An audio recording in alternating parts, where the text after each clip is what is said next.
Bonsoir à tous. Je prie que le Seigneur vous bénisse et renouvelle vos forces en cette heure de la journée.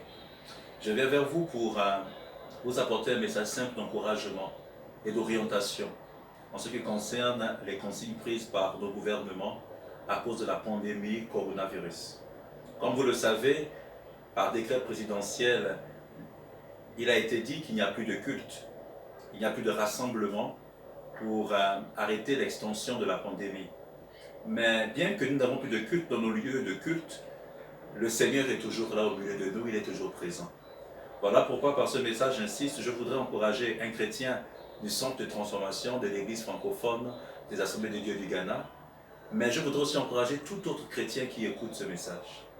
Je voudrais vous dire, pour vous qui êtes de notre église locale, que des dispositions ont été mises en place par le conseil et moi-même afin de vous apporter des nouvelles de l'Église et permettre toujours l'opportunité à tous les chrétiens de prier le Seigneur même depuis leur maison. À ce fait, nous avons décidé d'avoir des moments de prière et d'exhortation tous les dimanches à partir de midi au travers des réseaux sociaux. Vous avez le compte Facebook de l'Église et vous avez ma page officielle Facebook. Donc tous les dimanches à partir de 11h jusqu'à midi, vous pouvez être câblé là.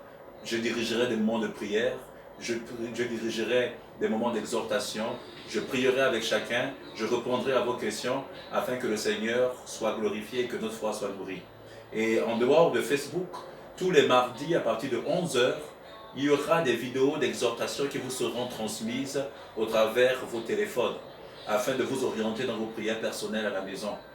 Ce n'est pas parce que nous sommes, je peux dire, fermés de nos temples que nous sommes fermés du Seigneur. Nous pouvons toujours prier. Je voudrais ajouter qu'il y aura des consignes qui seront données dans les plateformes de l'Église, le centre de transformation. Dans ces plateformes, il y aura beaucoup d'autres informations qui seront apportées afin de vous aider à garder votre foi vivante au sein de vos maisons. La prière de mon cœur, c'est que tous les chrétiens de notre Église, de notre Assemblée, puissent simplement suivre ces consignes de sécurité, ces consignes spirituelles, afin que personne ne perde la foi et ne pas prêter le flanc à l'ennemi. Avant de vous laisser, je voudrais vous exhorter à méditer la parole de Dieu au psaume 91. C'est un psaume que le Seigneur met à notre disposition qui montre Dieu comme le Dieu, le protecteur des justes. Le protecteur des justes. Je sais que d'où vous êtes, durant toute la semaine et durant les 4 semaines à venir, vous allez prendre le temps de lire ce psaume, mais permettez-moi de vous lire une portion. Le psaume 91, versets 4 à 6. C'est un psaume que Dieu a mis à mon cœur durant ces moments d'épreuve. Lisons la parole.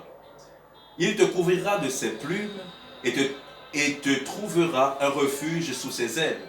Sa fidélité est un bouclier et une cuirasse.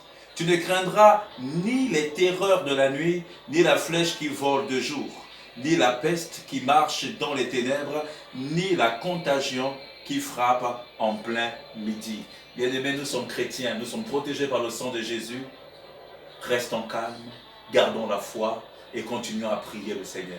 Nous sommes toujours connectés par le lien du Saint-Esprit, alors nous n'avons aucune raison de nous inquiéter. Alléluia. Personnellement, j'ai une paix dans mon cœur. Je sais que vous porterez bien et que ces 4 semaines à venir n'affectera en rien votre foi. Après cette période d'isolation, nous allons nous retrouver et danser pour la gloire du Seigneur. Que le Seigneur vous bénisse, que le Seigneur vous arrose et que le Seigneur nous aide tous à respecter ces consignes d'hygiène et les consignes qui vous seront transmis au travers les plateformes de l'Église. À très bientôt, que le Seigneur vous bénisse. Amen.